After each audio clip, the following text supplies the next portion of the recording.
Vamos pensar que isso aqui é uma glândula endócrina. E a água que tem dentro dessa glândula endócrina seriam os hormônios que também sinalizam. E vamos dizer o seguinte, cada vez que eu treino, hoje eu fiz um treino, vamos supor, de força. Durante aquele estágio de avaria, o que meu corpo vai fazer para tentar retomar a homeostase? Vai liberar um pouquinho de hormônio da glândula para a corrente sanguínea, para o organismo.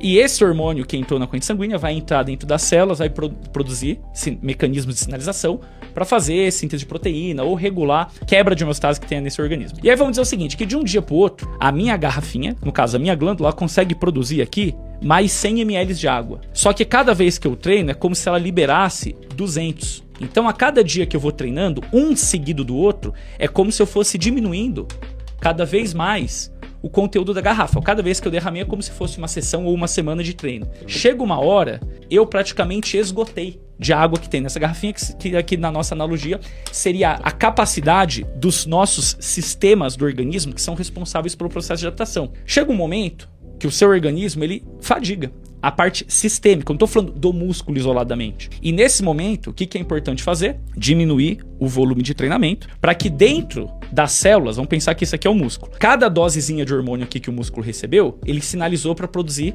novas proteínas. Só que lembra que eu citei, o treino da primeira segunda-feira do mês, ele não dá o resultado na quarta-feira da primeira semana do mês. Ele vai dar resultado lá na metade do mês. Aí no outro dia eu treinei de novo e gerei mais uma resposta endócrina. E depois de novo, e de novo, e de novo. Dentro da minha célula eu estou acumulando fatores genéticos. Quando eu chego no momento em que eu esgotei a minha reserva funcional, adaptativa do meu organismo, e eu vou diminuir o volume de treinamento, o que vai acontecer aqui? Então, quando eu dou essa semana de folga, é como se eu desse o tempo dessa água sair do copo. Tudo que tinha que ter de transformação aqui aconteceu no momento do descanso e ela é produto do efeito sumário de 10, 15, 20 dias de treino. Nesses 10, 15, 20 dias de treino, eu não fui treinando e descansando completamente. Não, eu fui treinando e no fundo da recuperação do primeiro treino, eu já fiz o segundo. E no fundo da recuperação do segundo treino, eu já fiz o terceiro, o quarto, o quinto, o sexto.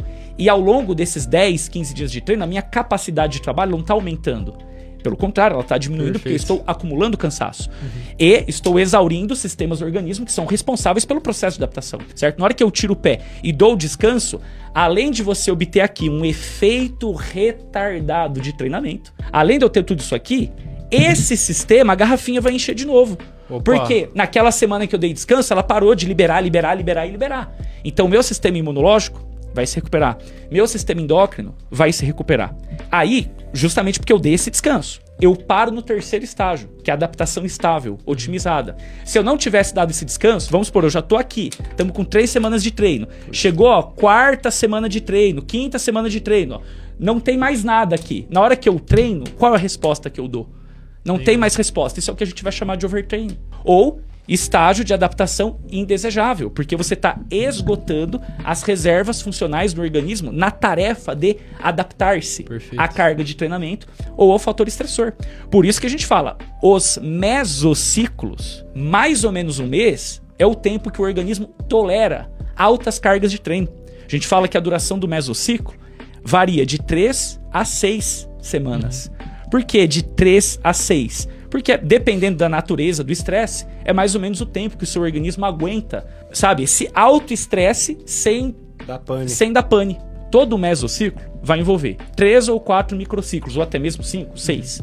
Você vai ter uma fase do mesociclo que chama fase de carga. Nesse momento, o que acontece com a capacidade de trabalho? Ela diminui, que é o efeito cumulativo provocado durante a fase de carga do mesociclo, que é o desenho da onda, o volume está crescendo no gráfico. Quando eu chego, por exemplo, na 4ª ou 5ª semana, que eu diminuo o volume de treino, eu estou na fase do mesociclo que se chama de descarga. E qual é o efeito que acontece no organismo? O efeito retardado de treinamento, que provém do resultado de cada uma daquelas influências de treino ao longo de 2 ou 3 semanas, que teve resposta endócrina, que teve resposta imunológica, que teve respostas autócrinas, parácrinas, entre outras, que vão promover essas mudanças adaptativas. Dei o descanso, vem um novo nível de preparo funcional. A função constrói o órgão, por sua vez, constrói a função. Então, se eu hipertrofiei, eu tenho mais componente contrátil, já converto mais energia química em trabalho, certo? Consigo gerar maior tensão muscular. Se eu construir mais mitocôndria, eu consigo produzir mais ATP por unidade de tempo. Logo, eu estou melhorando os mecanismos bioenergéticos da minha célula para manutenção da qualidade do trabalho num prazo maior, quando eu faço um exercício de resistência, certo? Então, isso é adaptação.